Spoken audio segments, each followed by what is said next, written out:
నమస్కారం. శుభదినం కార్యక్రమానికి స్వాగతం.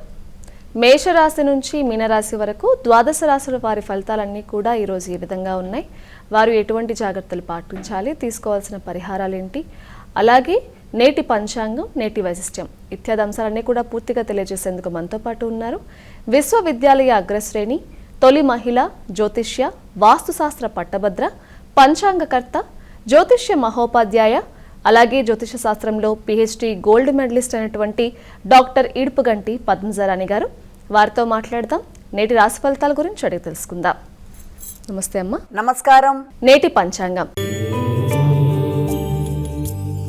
అమ్మ, ముందుగా నేటి పంచాంగ వివరాలు తెలియచేయండి. 12/5/2025 శ్రీ విశ్వావసునామ సంవత్సర ఉత్తరాయణం, వైశాఖ మాసం, శుక్లపక్షం, సోమవారం. సూర్యోదయం ఉదయం 5:26, సూర్యాస్తమయం సాయంత్రం 6:21, తిథి పౌర్ణమి రాత్రి 10:25 వరకు, నక్షత్రం స్వాతి ఉదయం 6:17, యోగాలు వరియాస్ పూర్తిగా, కరణము విష్టి ఉదయం 9:14 వరకు, భవ రాత్రి 10:25 వరకు, రాహుకాలం ఉదయం 7:03 నుంచి 8:40 వరకు, గుళికాలం మధ్యాహ్నం 1:31 నుంచి 3:08 వరకు, యమగండం ఉదయం 10:17 నుంచి 11:54 వరకు, అభిజిత్ ముహూర్తం ఉదయం 11:28 నుంచి 12:20 వరకు, దుర్ముహూర్తం మధ్యాహ్నం 12:20 నుంచి 1:11 వరకు, మరల మధ్యాహ్నం 2:55 నుంచి 3:46 వరకు, అమృతకాలం రాత్రి 11:18 నుంచి 1:05 వరకు, వర్జ్యం మధ్యాహ్నం 12:33 నుంచి 2:21 వరకు.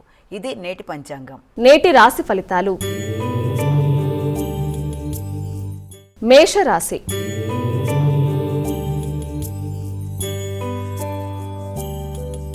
అమ్మ, ముందుగా మొదటి రాశి అయినటువంటి మేషరాశి వారికి ఈరోజు ఎలా ఉండబోతోంది? మేషరాశి అశ్విని, భరణి, కృతిక 1వ పాదం మేషరాశి. మేషరాశి వాళ్ళకి సంఘంలో గుర్తింపు, గౌరవం అధికంగా ఉంటాయి. మంచి వ్యక్తుల్ని మిత్రులుగా పొందుతారు. అనుకున్న సమయంలో అనుకున్న పనులని పూర్తి చేసుకుంటూ ముందుకు వెళ్ళడానికి మీకు శక్తి వంచన లేకుండా కృషి చేస్తూ ముందుకు వెళ్ళే ప్రయత్నాలు చాలా వరకు అనుకూలంగా ఉంటాయి. అలాగే భాగస్వామికి కానీ ముఖ్యులకు కానీ బహుమానాలు ఇవ్వడంలో మీరు ముందుంటారు. వారితో కలిపి ప్రయాణాలు, పర్యటనలు, దూర ప్రదేశాలకు వెళ్ళడం మొదలైన వాటికి ఆస్కారం ఉన్న రోజుగా మనం ఒకటి భావించవచ్చు. వృషభ రాశి.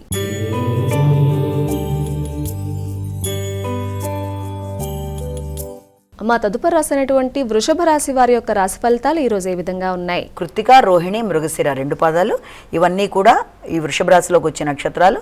ఈ వృషభ రాశి వారికి మీ మీద మీకు గౌరవం, నమ్మకం పెరిగే విధంగా కృషి అనేది అధికం చేస్తారు. నిరుద్యోగులు ఉద్యోగం కొరకు ప్రయత్నాలు అధికం చేస్తారు.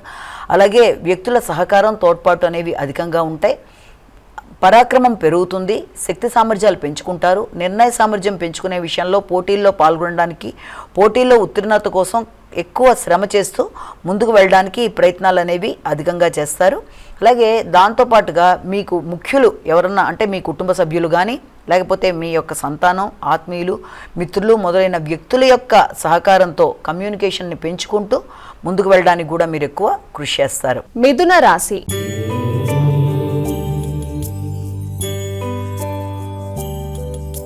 అమ్మ, తదుపరి రాసినటువంటి మిథున రాశి వారికి ఈరోజు ఏ విధంగా ఉండబోతోంది? మృగశిర, ఆరుద్ర, పునర్వసు 3 పాదాలు. ఈ మిథున రాశి వాళ్ళకి ముఖ్యమైన వ్యవహారాల్లో అంటే ఏదన్నా ముఖ్యంగా మీరు చేసే కార్యక్రమాల్లో, క్రియేటివిటీకి సంబంధించిన కార్యక్రమాలు కావచ్చు, లేకపోతే ప్రయాణాలకు సంబంధించిన విషయాల్లో కానీ, సంతానం యొక్క అభివృద్ధికి సంబంధించిన విషయాలు, అలాగే మీ యొక్క ఆత్మీయులతో సంప్రదింపులు, విందు వినోదాలు మొదలైన వాటిల్లో పాల్గొనడానికి, ఎక్కువ ఉత్సాహం చూపించడానికి, వాటికి సంబంధించి ఆర్థికంగా ఖర్చు పెట్టడానికి ఎక్కువ ఆస్కారాలు అనేవి అధికంగా ఉన్నాయి.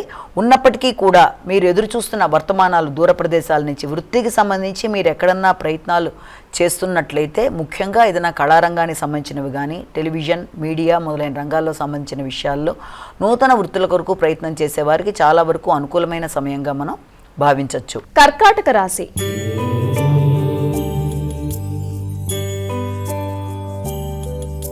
కర్కాటక రాశి వారి యొక్క ఫలితాలు ఏ విధంగా ఉన్నాయండి? కర్కాటక రాశిలోకి వచ్చే నక్షత్రాలని ప్రధానంగా తీసుకున్నట్లయితే మనం పునర్వసు, పుష్యమి, ఆశ్లేష. ఈ కర్కాటక రాశి వాళ్ళకి వృత్తి విషయాల్లో కానీ, లేకపోతే ఆహారానికి సంబంధించిన విషయాల్లో కానీ ఎక్కువ శ్రద్ధ తీసుకుంటారు. గృహ వాతావరణం, గృహాన్ని అందంగా మలుచుకునే విషయంలో వీరు మంచి వ్యక్తుల్ని సంప్రదించి అన్ని విధాలుగా కూడా గృహోపకరణాలు కొనుగోలు చేస్తూ, అలాగే వాహన మొదలైనవి కొనుగోలు కొరకు ప్రయత్నాలు చేసి వాటికి సంబంధించి గృహాన్ని అందంగా రూపుదిద్దుకునే ప్రయత్నాలు అనేవి చేయడం, విద్యార్థులకు విద్యకు సంబంధించిన విషయాలలో దూర ప్రదేశాల్లో నూతన అవకాశాలు రావడం, అలాగే ముఖ్యంగా విద్యాపరమైన విషయాల్లో ఎక్కువ వాటికి సంబంధించి విదేశీ విద్య కొరకు ప్రయత్నం చేసేవారికి కూడా చాలా వరకు అనుకూలంగా ఉండడం, మీడియా రంగంలో కృషి చేసేవారికి కూడా అనుకూలమైన సమయంగా మనం ఒకటి భావించవచ్చు. సింహరాశి.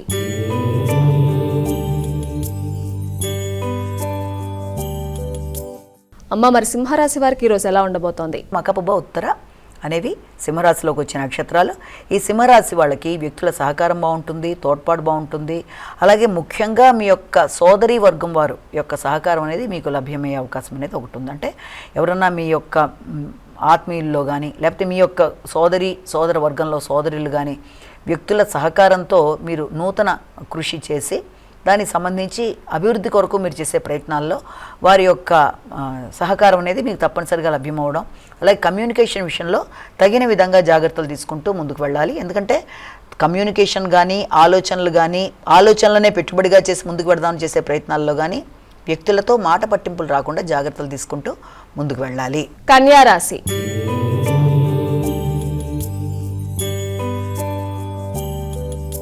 కన్యా రాశి వారికి ఎలా ఉందండి ఈరోజు? కన్యా రాశిలోకి వచ్చే నక్షత్రాలని ప్రధానంగా తీసుకున్నట్లయితే మనకి ఈ యొక్క ఉత్తర, హస్త, చిత్త ఈ కన్యా రాశి వాళ్ళకి మాటలు అనే విషయంలో ముఖ్యంగా ఎవరికన్నా మనం చేసే వాగ్దానాలు కావచ్చు, లేకపోతే ఆర్థిక సంబంధమైన విషయాల్లో కానీ, ఆకస్మికమైన ఖర్చుల విషయంలో కానీ కొంత అలర్ట్గా ఉండవలసిన అవసరం అయితే ఒకటి కనబడుతుంది.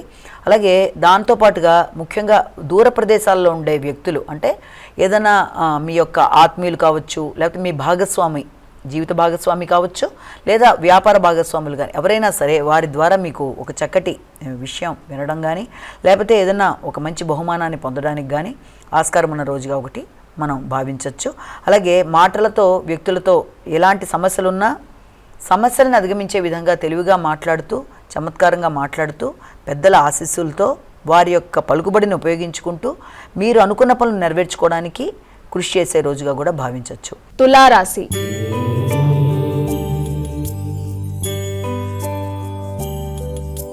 అమ్మ, తదుపరి రాసినటువంటి తులారాశి వారికి ఈరోజు ఫలితాలు ఏ విధంగా ఉన్నాయి? వ్యక్తిగత ఆకర్షణ పెరుగుతుంది, శ్రద్ధ పెరుగుతుంది.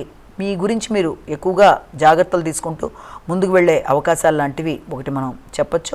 అలాగే వ్యాపార పరంగా కూడా మీ యొక్క క్రియేటివిటీ మీద కావచ్చు, మీ యొక్క ఆలోచనల మీద మీకు నమ్మకం పెరగడం బట్టి మీ సొంత నిర్ణయాల ద్వారానే ఏ పనిలోనైనా మీరు ముందుకు వెళ్ళడానికి అధికంగా కృషి చేసే అవకాశాలు అనేవి ఉన్నాయి. ఆ పరంగానే వృత్తిని, మీ వ్యాపారాన్ని అభివృద్ధి చేయడానికి మీరు అన్ని విధాలుగా కూడా విశ్వ ప్రయత్నం చేస్తూ ముందుకు వెళ్ళే అవకాశం ఉంది.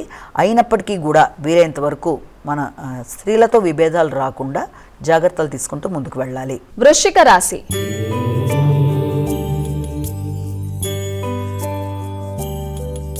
వృశ్చిక రాశి వారి రాశి ఫలితాలు ఎలా ఉన్నాయండి? వృశ్చిక రాశిలోకి వచ్చిన నక్షత్రాలు తీసుకుంటే విశాఖ, అనురాధ, జ్యేష్ఠ వృశ్చిక రాశిలోకి వచ్చిన నక్షత్రాలు. వృశ్చిక రాశి వాళ్ళకి ఆరోగ్యం మీద కొంత శ్రద్ధ తీసుకోవాలి. శ్రమ అధికంగా ఉంటుంది. అలాగే దీర్ఘకాలిక పెట్టుబడుల కోసం ఆలోచనలు చేస్తారు. దాంతోపాటుగా ఎక్కువగా మీ ఆలోచనలు ఎంతసేపు కూడా ఈ యొక్క కృషి అనేది చేయడం బట్టి, అంటే సమయానికి ఆహార స్వీకరణ, నిద్ర మొదలైన విషయాల్లో కొంత జాగ్రత్తలు తీసుకుంటూ ముందుకు వెళ్ళాలి. శ్రమ అనేది అధికంగా ఉండడం వల్ల కొంత అసంతృప్తి అనేది ఉంటుంది. తగిన ఫలితం రాకపోవడం బట్టి కూడా కొన్నిసార్లు కొంత అసంతృప్తికి లోనే అవకాశాలు ఉండడం అనేది జరుగుతుంది. అలాగే దాంతోపాటుగా వ్యక్తుల యొక్క సహకారం, ముఖ్యంగా మీ యొక్క జీవిత భాగస్వామి యొక్క సహకారంతో పనులు అనుకున్న సమయానికి అనుకున్నట్టుగా నెరవేర్చుకోవడానికి కృషి చేస్తారు. కంటి ఆరోగ్యమే శ్రద్ధ తీసుకుంటారు. ధనస్సు రాశి.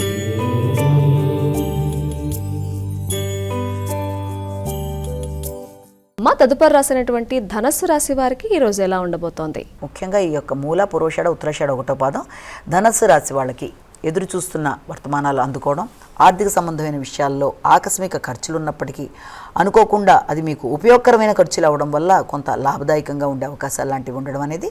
అలాగే విద్యా సంబంధమైన విషయాల్లో కూడా మంచి అభివృద్ధి, ఉన్నతి అనేది ఏర్పడడం అనేది. అలాగే ప్రయాణాలు కూడా కొంతవరకు అననుకూలతగా ఉన్నప్పటికీ కూడా, ముఖ్యమైన విషయాలు వాయిదా పడే అవకాశాలు ఉన్నప్పటికీ కూడా అది మీరు మీకు అనుకూలంగా మార్చుకొని దాని పరంగా అభివృద్ధి చెందుతూ ముందుకు వెళ్ళడానికి ప్రయత్నాలు అనేవి చేస్తారు. మకర రాశి.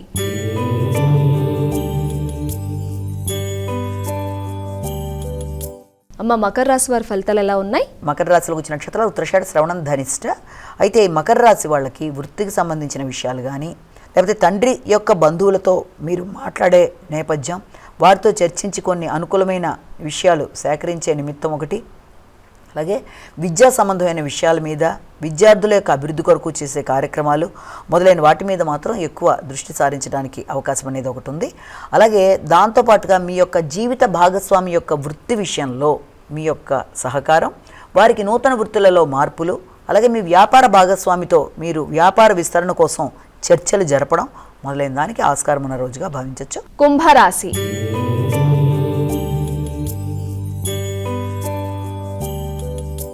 అమ్మా, కుంభరాశి వారికి ఈరోజు ఏ విధంగా ఉంది? దూర ప్రదేశాల్లో ఉండే మీ యొక్క ముఖ్యులతో మీరు సంప్రదించి నిర్ణయాలు తీసుకోవడానికంటే దూర ప్రదేశాలలో ఉండే మీ యొక్క ఆత్మీయులు కావచ్చు, లేకపోతే మీ సహోదర వర్గం ఎవరైనా సరే మిత్రులు, వీళ్ళతో మాట్లాడి కొన్ని నిర్ణయాలు తీసుకుంటూ ముందుకు వెళ్ళడానికి కృషి అనేది ఎక్కువ చేస్తారు.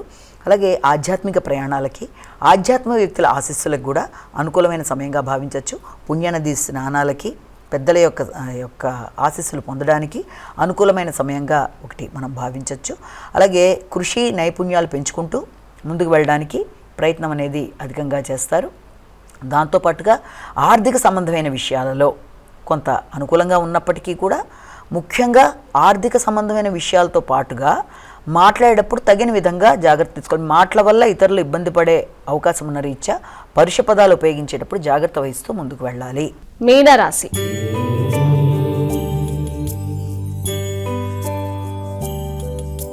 చివరి రాసినటువంటి మీనరాశి వారికి ఈరోజు ఎలా ఉండబోతోందండి? పూర్వభద్ర, ఉత్తరభద్ర, రేవతి ఈ యొక్క మీనరాశి వాళ్ళకి ఆర్థిక సంబంధమైన విషయాలు, ప్రయాణాలు, ఆరోగ్య సంబంధమైన విషయాలు, వ్యక్తిగత విషయాలు అంటే వ్యక్తిగత అభివృద్ధి కొరకు చేసే ప్రయత్నాలు, వీటన్నిటి విషయంలోనూ తగిన విధంగా జాగ్రత్తలు తీసుకోవాల్సిన అవసరం ఉంది. ఎందుకంటే ముఖ్యమైన విషయాలు కొంతవరకు వాయిదా పడే అవకాశం ఉంది. అలాగే అనవసర వ్యక్తుల జోక్యం వల్ల కొంత ఘర్షణాత్మకమైన వాతావరణం ఎదురయ్యే అవకాశం ఉన్న రీత్యా ఆ విషయంలో మీ యొక్క ఆరోగ్యం, ముఖ్యంగా కంటి ఆరోగ్యం మొదలైన వాటిల్లో కూడా జాగ్రత్త తీసుకోవాలి. తోబుట్టువులతో మాట్లాడేటప్పుడు కానీ, లేకపోతే తోబుట్టువుల యొక్క సలహా సంప్రదింపులు చేసేటప్పుడు కానీ వీలైనంతవరకు మంచి నిర్ణయం తీసుకుంటూ వారితో చర్చించి చక్కటి నిర్ణయాలకి అవకాశం ఇచ్చే విధంగా మీరు ముందుకు వెళ్ళినట్లయితే అనుకూలత అనేది ఏర్పడుతుంది. అమ్మ, ద్వాదశ రాశుల వారు అందరూ కూడా సులభంగా చేసుకోగలిగే పరిహారం ఏదైనా ఉంటే తెలియజేయండి. నేటి పరిహారం విషయం తీసుకున్నట్లయితే మేషరాశి నుంచి మీన రాశి వరకు ద్వాదశ రాశుల వారికి, 12 రాశుల వారికి కూడా ఈ రోజున ముఖ్యంగా ప్రతి వ్యక్తి తమ తమ ఇష్ట దైవాన్ని ప్రార్థించుకుంటూ ముందుకు వెళ్ళడం అనేది ఒకటి చేస్తారు. దాని పరంగా ముందుకు వెళ్ళినా ఇంకా మీకు సమయం, ఆసక్తి, అనుకూలత అన్నీ ఉన్నట్లయితే తప్పనిసరిగా ఈ రోజున శివాలయ సందర్శన కానీ, అలాగే దక్షిణామూర్తిని ఆలయాలు, అలాగే శివుణ్ణి సందర్శించి శివ స్తోత్రాలు, బిల్వాష్టకం, లింగాష్టకం మొదలైనవి చేయడం ఇవన్నీ కూడా చాలా చాలా మంచి ఫలితాలు ఇస్తాయి. కనుక అవకాశం ఉన్నట్లయితే ఇది కూడా చేసినట్లయితే బాగుంటుంది. ఆర్థికంగా, ఆరోగ్యపరంగా మీ యొక్క శ్రేయస్సుకి అన్నిటికీ అనుకూలంగా ఉండే అవకాశం ఉన్న రీత్యా వీలైనంతవరకు శివుడికి సంబంధించిన స్తోత్రాలు, అలాగే శివాలయ సందర్శన కూడా చాలా వరకు మేలు చేస్తుంది. అలాగే ఇప్పుడు దాకా చెప్పుకున్న రాశి ఫలితాలని కేవలం ఒక వ్యక్తిని ఉద్దేశించి చెప్పలేదు కనుక అన్నీ తమకే వర్తిస్తాయన్న భావంతో ఉండకుండా ప్రతి వ్యక్తి తమ తమ వ్యక్తిగత జాతకంతో కలిపి అనుసంధానించుకొని ఈ యొక్క గోచార రీత్యా ఫలితాలను చూసుకుంటూ ముందుకు పెడుతున్నప్పుడు మీ యొక్క జన్మకుండలిలో ఉన్న దశ అంతర్దశల రీత్యా ఎదురవుతున్న ఇబ్బందులు ఏదైనా ఉంటే దాని తగిన పరిహారాలు ఆల్రెడీ మీరు చేసుకుంటూ ఉన్నట్లయితే ఈ గోచార రీత్యా ఎదురవుతున్న సమస్యలు ఏదైనా స్వల్పమే కనుక వీటికి సంబంధించిన పరిహారాలని ఆ రోజు చెప్పిన దేవాలయ సందర్శన కానీ, లేకపోతే దేవత సంబంధించిన స్తోత్రాలు కానీ చేసుకున్నట్లయితే స్వల్ప పరిహారాలు అనేవి కూడా కొంతవరకు మీకు ఉపయోగకరంగా ఉంటాయని మనం ఇక్కడ గమనించుకోవాలి. నేటి వైశిష్ట్యం. అమ్మ, నేటి వైశిష్ట్యం ఏంటి, విశిష్టత ఏంటో ప్రేక్షకులకు ఒకసారి తెలియజేయండి. నేటి వైశిష్ట్యంలో భాగంగా ఈ రోజున మనం చెప్పుకునేది ఏంటంటే మొట్టమొదటిది ఈ వైశాఖ పౌర్ణిమ. దీన్ని బుద్ధ పౌర్ణిమ అని కూడా అంటారు కదా. కాబట్టి ఈ రోజున ఈ పౌర్ణిమ, ఈ బుద్ధ పౌర్ణిమ బుద్ధుడికి సంబంధించిన విషయాలు, బుద్ధుడికి సంబంధించిన ముఖ్యమైన ఒకానొక ప్రదేశం గురించి మనం ఈ రోజున కొంతవరకు సమయం ఎంత అనుకూలంగా ఉందో అంతవరకు ఆ సమయంలో మాట్లాడుకుందాం. ముఖ్యంగా మనం చూసినట్లయితే బౌద్ధ మతాన్ని ప్రచారం చేసిన బుద్ధుడు, ఆయన ప్రతిపాదించిన సూత్రాలు, ఆయన సఫరింగ్ కాజ్, సఫరింగ్ అనే దుఃఖానికి కారణం, ఆ దుఃఖాన్ని ఎలా మనం నిరోధించగలగాలి, అలాగే దుఃఖానికి ఉన్న అసలు కారణాలు ఏంటి అన్న విషయాలు మొదలైన సూత్రాలన్నింటినీ కూడా ఆయన ఎక్కువ ప్రతిపాదించాడు. ఆయన ఎప్పుడు కూడా తన యొక్క సిద్ధాంతాలు, తనకి సంబంధించిన 4 ముఖ్యమైన ప్రదేశాలు చెప్తారు ఇప్పుడు కూడా గౌతమ బుద్ధుడికి సంబంధించి. గౌతమ బుద్ధుడికి అసలు ఆయన పుట్టింది ఎక్కడ, లుంబిని దగ్గర ఆయన జన్మం అనేది. అయితే ఆయన పుట్టిన తర్వాత శుద్ధోదనుడు ఆయన తల్లికి సంబంధించి ఈయన పుట్టిన తర్వాత అక్కడ లుంబిని దగ్గర పుట్టడం అనేది మొదటిది. లుంబిని అనేది చాలా ఇంపార్టెంట్ ప్రదేశం. ఆ తర్వాత ఆయనకి ఎన్లైట్మెంట్ అంటే ఆయనకి జ్ఞానోదయం, బోధి వృక్షం, అది బుద్ధగయలో చెప్తారు ఆయనకి. రెండోది. మూడోది ఫస్ట్ ఆయన ధర్మ పదం, ఆయన ప్రవచనాలు అనుకోండి ఆయన చెప్పింది వారణాసి దగ్గర ఉండే సారనాథ్, మూడోది అతి ముఖ్యమైన ప్రదేశం. నాలుగోది ఆయన యొక్క దేహాన్ని ఇక చాలించేసింది 80 years టైం అప్పుడు. అది మనకి కుషీనగర్ అని చెప్పి, అది కూడా మనకి ఈ యొక్క నార్త్లోనే ఉంది. అది ఎక్కడంటే ఈ యొక్క యూపీలో. సో ఈ యొక్క ప్రధానమైన ఈ 4 ప్రదేశాలు ఆయనకు సంబంధించిన ప్రదేశాలుగా చెప్తారు. ఆయన జననం దగ్గర నుంచి ఆయన లాస్ట్ దాకా ఆయన ప్రబోధించింది.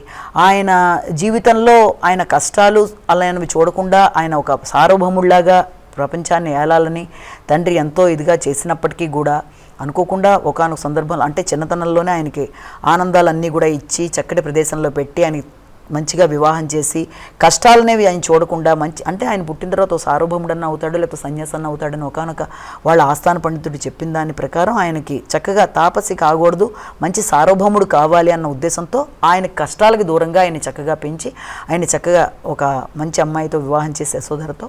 తర్వాత కొంతకాలానికి వాళ్ళకి రాహులుడు అనే పిల్లాడు పుట్టిన తర్వాత అనుకోకుండా ఆయన ఈ ఊరికే విహారానికి బయటికి వెళ్ళినప్పుడు ఆ యొక్క రథని నడిపే వ్యక్తి ద్వారా కష్టాలు అనేవి ఆయన చూడడం జరిగి, వ్యక్తులు వృద్ధాప్యం అలాగే వ్యక్తి యొక్క మరణాలు ఇలాంటివన్నీ చూసి ప్రతి వ్యక్తి జీవితంలో ఇవి తప్పవు అన్న విషయాన్ని ఆయన తెలుసుకొని దాని ప్రకారం ఆయన ఇది కాదు జీవితం అన్నట్టుగా ఆ రాజ్యాన్ని అన్నీ వదిలిపెట్టి భార్య పిల్లల్ని ఆయన దూరంగా వెళ్ళిపోయి ఆ తర్వాత దానికోసం ఆయన కృషి చేసి ఒక సన్యాసిగా మారి ఆయన చాలా విధాలుగా ఇది చేశాడు. అయితే ఇవన్నీ జరిగింది మొత్తం ఈ 4 ప్రదేశాలు ఆయనకి చాలా ముఖ్యమైన ప్రదేశాలుగా చెప్తారు. ఈ లాస్ట్ది కుషీనగర్ అనేది ఆయనది లాస్ట్ ప్లేస్. అక్కడ ఆయన ఇది చేయడం, సారనాథ్లో ఫస్ట్ ఆయన ప్రవచనాలు మొదలుపెట్టి చేసినట్టుగా ఆయన యొక్క ధర్మ పదాన్ని ఆయన ప్రబోధించినట్టుగా. అయితే ఇవన్నీ ఒక ఎత్తు అయితే ఇక్కడ ఈయనకి చాలా పేర్లు ఉన్నాయి. సిద్ధార్థుడు అంటారు, గౌతముడు అంటాడు, గౌతమ బుద్ధుడు, చాలా రకంగా ఆయన్ని చెప్పడం జరుగుతుంది. అయితే ఈయనకి సంబంధించి ఈయన యొక్క ధర్మాన్ని చక్కగా ప్రజల్లోకి తీసుకెళ్ళి అది ఆ విధంగా నమ్మి ఇష్టపడి అసలు ఫస్ట్ బౌద్ధ స్తూపం, ఓల్డెస్ట్ బౌద్ధ స్తూపం, వీటికి సంబంధించిన విషయాల్లోకి కనుక మనం పెడితే ఫస్ట్ మనం తెలుసుకోవాల్సింది సాంచి అనేది కనుక చూసుకున్నట్లయితే మనం భోపాల్ దగ్గర నుంచి లోపలికి 50 కిలోమీటర్లు విదిషా అని వస్తుంది. విదిషా నుంచి 10 కిలోమీటర్ల దూరంలో ఎక్సలెంట్ ప్రదేశం. అది 2 కళ్ళు చాలు నిజంగా. అంటే ఇది ఎంత విశేషమైన ప్రదేశం అంటే ఇక్కడ మనకి అశోకుడు ఈయన సంబంధించి బుద్ధుడికి సంబంధించి 3 స్తూపాలు లాంటివి తయారు చేశారు. మొదటిది గ్రేట్ స్తూపం అని చెప్పి అది 1వ స్తూపం. తర్వాత 2వ స్తూపంలో అలాగే 3వ స్తూపం వచ్చేప్పటికీ ఇంకో 2 బౌద్ధ గురువులకు సంబంధించి, అంటే మొదటి స్తూపంలో ఈ యొక్క బుద్ధుడికి సంబంధించిన అవశేషాలు ఉన్నాయన్నట్టుగా వాళ్ళు ఇది చేస్తారు. అంటే ఇదంతా కూడా ఈ యొక్క అశోకుడి యొక్క ఆయన బౌద్ధ ధర్మాలని నమ్మి ఆయన కళింగ యుద్ధం తర్వాత ఆయన దాదాపుగా 3 BC అంటే ఎప్పుడో చాలా పురాతన కాలంలోనే ఆయన బుద్ధుడికి సంబంధించి ఇది ఆయన ప్రతిపాదించి ఈ ప్రదేశంలో ఏర్పరిచాడు. ఇది ఇప్పటికి కూడా బౌద్ధ భిక్షువులందరికీ కానీ బుద్ధుడిని ఇష్టపడే వాళ్ళందరికీ అది ఒక చక్కటి ఒక పిల్గ్రిమేజ్ ప్లేస్ అనమాట. చాలా చక్కగా ఉంటుంది. చాలా అక్కడి నుంచి మనం కొంచెం దూరం వచ్చేస్తే విదిషా దగ్గర నుంచి ఆ హైవే మీద పెడుతుంటే భోపాల్ నుంచి మనకి అక్కడ అది కర్కాటక రేఖకు సంబంధించి అది ఒక ప్రదేశాన్ని కూడా మనం చూస్తాం. అది కూడా చాలా బాగుంటుంది. అయితే ఈ ప్రదేశంలో 3 స్తూపాలు ఉంటాయి. ఆ స్తూపాల్లో ప్రధానంగా 3 BCలో ఈయన ఇది మొదలు పెట్టడం, తర్వాత కాలంలో అది మొదలుపెట్టాడు, దాన్ని చక్కగా తయారు చేశాడు. అది చాలా విశాలంగా చాలా బాగుంటుంది ఆ స్తూపం. దాని మీద అంతా కూడా ఆయన యొక్క బోధనలు కానీ ఆయన విషయాలు కానీ అన్నీ చెక్కి చక్కగా ఉంటాయి. అది మొదటి స్తూపం. తర్వాత ఆ స్తూపం పైన అండాకారంలో గోడల లాంటిది ఉండడం, దాని మీద ఛత్రంలాగా అన్నీ చేయడం చక్కగా. దాంట్లో అది కాకుండా ఇంకొక స్తూపం తర్వాత 2వ క్రీస్తు BCలోనే 2nd దానికి వచ్చేటప్పటికి తర్వాత శుంగవంశ రాజులు వాళ్ళు ఇది చేయడం అనేది దాన్ని, తర్వాత మళ్ళీ మొదటి యుగంలో ఈ గుప్తుడు వీళ్ళందరూ కూడా ఇది చేయడం, అలా విశేషమైన ప్రదేశంగా దాన్ని చూడడానికి. దీని యొక్క ప్రత్యేకత ఏంటి అంటే దీనికి బుద్ధుడు ఇక్కడ ప్రధానంగా డైరెక్ట్ లింకు లేకపోయినా ఈయనకి ఆయన సిద్ధాంతాల మీద గౌరవంతో ఇష్టంతో కళింగ యుద్ధం తర్వాత దాన్ని ఆయన ఎస్టాబ్లిష్ చేశాడు. ఎవరు? ఈ యొక్క అశోకుడు. ఆయన సూత్రాలు ఆయన పద్ధతులు నమ్మి 84,000 చోట్ల స్తూపాలని ఏర్పరిచాడు. ఇది ఒక ప్రధానంగా మొట్టమొదటి దానిగా కూడా దీన్ని వాళ్ళు చెప్తారు. తర్వాత కాలక్రమేణా అది డౌన్ అయిపోయిన తర్వాత మళ్ళీ దాన్ని సరిచేశారు చాలా. అయితే దీని గొప్పతనం ఏంటంటే యునెస్కోలో అంటే ప్రపంచ వారసత్వ దాంట్లో ఇది 1989లో దీనికి ఒక ప్లేస్మెంట్ వచ్చింది, యునెస్కోలో ఇది ఒక ప్లేస్మెంట్ అనమాట దీనికి. ఇది తర్వాత మనం కనుక చూసినట్లయితే 200 రూపాయల నోటు వెనకాల కూడా మొదటి వైపు 2 వైపులా భాగాల్లో ఒక వైపున ఈ సాంచి ఇది ఈ యొక్క కట్టడం కూడా చక్కగా కనబడుతుంది, ఈ యొక్క బుద్ధుడికి సంబంధించింది. అలాగే ఇది చాలా విశేషంగా పర్యాటక కేంద్రంగా కూడా చెప్తారు. ఇది చూడడానికి చాలా చక్కగా అన్ని బుద్ధుడికి సంబంధించినవి, దాని మీద ఏనుగులు, తర్వాత సింహాలు, తర్వాత ఈ యొక్క కుండ ఆకారం అన్నీ చాలా చక్కగా ఎంతో వాస్తు శిల్పాన్ని ఆ సమయంలో ఉండేది. అంటే దాదాపుగా అప్పటి బౌద్ధుడిది మనకి BC 3వ శతాబ్దం నుంచి 12 దాకా అన్నీ కూడా అప్పుడు మౌర్యుల కాలం నుంచి గుప్త యుగం దాకా అన్నీ చాలా చక్కగా దాని మీద శాతవాహనులు కూడా దాన్ని డెవలప్ చేశారు. తర్వాత అవన్నీ కూడా అందులో చాలా విశేషంగా మనం చూడడానికి అనుకూలంగా ఉంటుంది. కాబట్టి ఈ బుద్ధ పౌర్ణమి నాడు అక్కడ కూడా విశేషంగా దానికి సంబంధించి ఒక మ్యూజియం కూడా ఒకటి ఏర్పాటు చేశారు బుద్ధుడికి సంబంధించి.